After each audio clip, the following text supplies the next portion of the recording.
Hi, welcome back. Since I started making these short films, I've been amazed at how often there's a sort of strange coming together, coincidental meetings of the same idea in very unlikely places, which sort of has often fueled the film that I've chosen to make that week. And once again, this week, the universe conspired to nudge me in the direction of telling a particular story. And the story is this: it's once again something that happened at one of those South African schools chess championships all those years ago. And during the free time that we had when we weren't playing on one of the days, I was challenged to a somewhat unusual arm wrestle. Now, it wasn't surprising that I'd been challenged to an arm wrestle because our province had gained something of a notoriety in that department. Our leading senior player, Ewan Kromhout, was nationally ranked as a heavyweight arm wrestler. I mean, an amazing sort of combination of talents and interests. I've mentioned before, but it bears repeating. You know, Ewan Kromhout, top-class chess player, amazing arm wrestler, bench press in excess of 150 kilograms, probably close to 200 kilograms, pretty handy as a table tennis player, and had a master's degree in Latin. I mean, you know, you can't make it up, but it's true.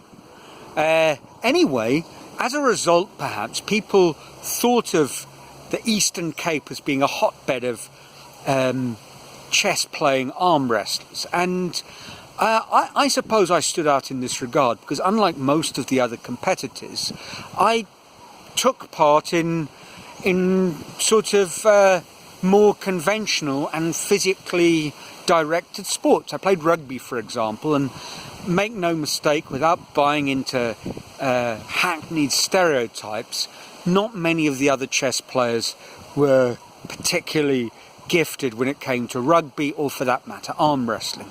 And the chap who challenged me, Ilan Rabinar, I don't recall him being particularly minuscule, insignificant in terms of physical strength, but he certainly wasn't someone who was an obvious arm wrestling challenger.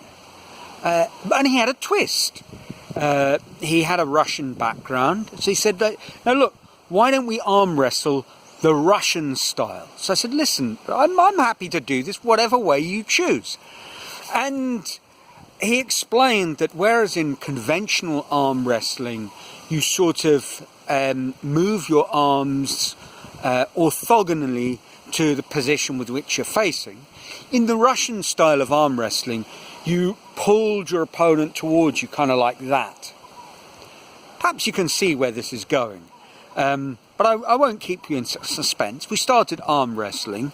He put up a bit of resistance, and I was gradually pulling him towards me, making it was obvious there was only going to be one winner in this. And of course, it turned out that it was me, but the real winner was him, because as I was just about to win the wrestle, he obviously let go, and essentially the lack of physical resistance means my hand went flying and I kind of punched myself in the face. Very amusing. I mean, looking back on it, it was hilarious, and the other chess players who were watching were in stitches. I can't recall that I found the funny side at the time. Did I chase him with a sort of blood-curdling scream? Did I threaten bodily harm or worse? I can't remember, but I know I wasn't happy. And I've thought about this actually a few times recently, because I've been searching for stories that I haven't told that kind of gently poke fun at me. I think if you're going to have a YouTube channel, and show these sorts of films, there's no reason to steer clear of things that are of a more self-deprecating nature. Mocking yourself is a good way to go, I feel. But that, although I'd thought of telling this story, I just never got around to it until this week, that is. And the thing that tipped me over the edge was most unexpected. I'd been watching a new string of catch-up Netflix TV series. In this case, it's the drama detective series, not sure what to call it, Elementary. A sort of New York modern twist on the Sherlock Holmes story. You're probably familiar with it. I mean, one of the episodes, Sherlock Holmes is pursuing a murder suspect who happens to have the need for an unbelievable strength. Apparently a spoiler alert by the way, but this was 7 years ago, so you've probably watched it and forgotten. The murder was carried out involving the killer physically ripping a hand off a body. So he needed to be of quite unparalleled strength, and lo and behold, they found someone with extraordinary deadlifting capacity at a gym near to where the murder took place, and Sherlock comes out and challenges him about the murder, sort of in a very ridiculously direct way. And of course the guy tells him, well, you don't have a warrant, so clear off. At which point he challenges him to an arm wrestle for either him giving information, or if Sherlock wins, or if he wins, Sherlock will pay him $200. And the man takes one look at Sherlock Holmes and says, okay, you're on.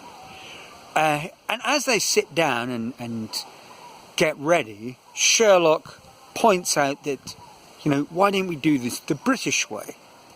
And lo and behold, the British way is identical to the Russian style from 37 years ago, as I remember it. Now, in the Sherlock Holmes episode, the whole point is Sherlock loses because he plays the trick, hands over the $200. Joan Watson is sort of not kind of astonished. What are you playing at? But it turns out there's method in madness, because by playing this little game, he manages to get a bloody towel with the culprit's blood and hence DNA on it. So there was a reason for it all along. Ridiculous, but at the moment, I'm watching Elementary for reasons that actually I can't quite explain, but I find it amusing when I'm tired at the end of a long day sculpting. It's incredible, you watch a TV program with something that is quite unusual and preposterous, and it kind of jogs your memory to something that happened to you decades earlier. And I thought about it this week, and strangely, it seems to fit in with last week's talk as well, because in a way that was all about memory and I was talking about camaraderie, but a lot of that is built around a sort of richness of storytelling, a collective communal memory, and that is built around kind of weird little anecdotes and things that happened and stories that are told and retold and gather their own momentum and meaning and dare I say it, are exaggerated in the telling. And that's pretty valuable stuff. But it also kind of ties in, this whole theme, with something I've been thinking about lately, which is, I have a lot of time on my hands, and I've managed to dredge up a lot of these stories simply because I spend time thinking about them, and they kind of, one thing leads into another because of these sort of rambling videos that I film. But I think these stories are quite valuable, and it has made me think, how many other stories are lost, or curious bits of information, or things that in and of themselves are quite insignificant, but when linked together in an original sort of way, gather their own strength. And they gather their strength from the richness of the web built around them, the network of stories. And that's tied into something that I'm reading at the moment, which is a very, very interesting book by, and I'm going to butcher his name, Zonka Arens, on the Zettelkasten method of taking notes. And the idea of Zettelkasten is really a way of systematizing, I'm not sure which, at any rate, of creating a structure to build these networked ideas, points and memories. And, well, I'm getting close to the pivotal time of 15 minutes, so that's what I'm going to talk about next week. So if you're interested, tune in. Trust as always that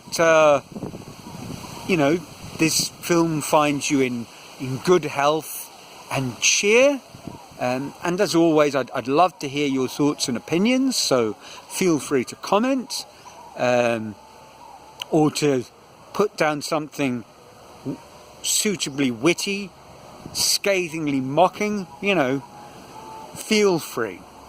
Give it your best shot, I've lost it, or won, at Russian/British arm wrestling, so I can take it. And until then, until next week, from a sunny Brazil, ciao.